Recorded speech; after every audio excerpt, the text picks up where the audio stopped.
Honda Beat FI. Assemble na lang. Pack na natin to. Ayan. Ito mayari oh. Si boss. Ayos na. Open na yung motor shop. Boss, pamit shoutout si boss. Ha? Pamit shoutout kayo. Ha? Shoutout kay Bugoy. Pagkitan ko. Galing ha?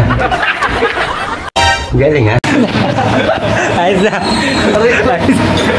Okay. Yun, nasalpak na po natin yung ano, makina. Tingnan natin kung under na.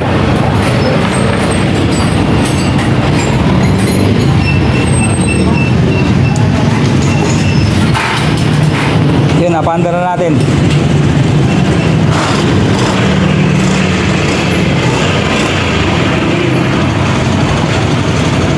Di bali, Honda Beat FI po yan. Ilang auto niyan, boss?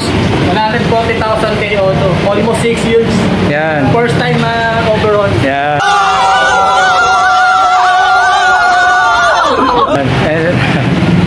Ayos na.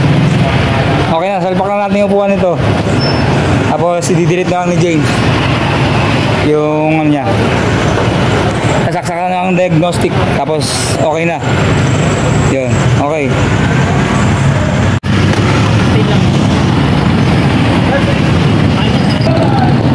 Yan mga boss, mga idol, tapos na po natin si Honda Beat. Yan. Okay na. Salamat. Yan. Salamat boss sa pagdayo sa aming shop. Babalik ako ha. Siyempre. Yan. Ano bang gagawin natin dyan? Transmission bearing na lang. Ayan, okay. Babalik daw si boss sa transmission bearing na lang. Kasi na ano sa budget. Na short, kinapos sa budget. Yan. Ayos na. Salamat.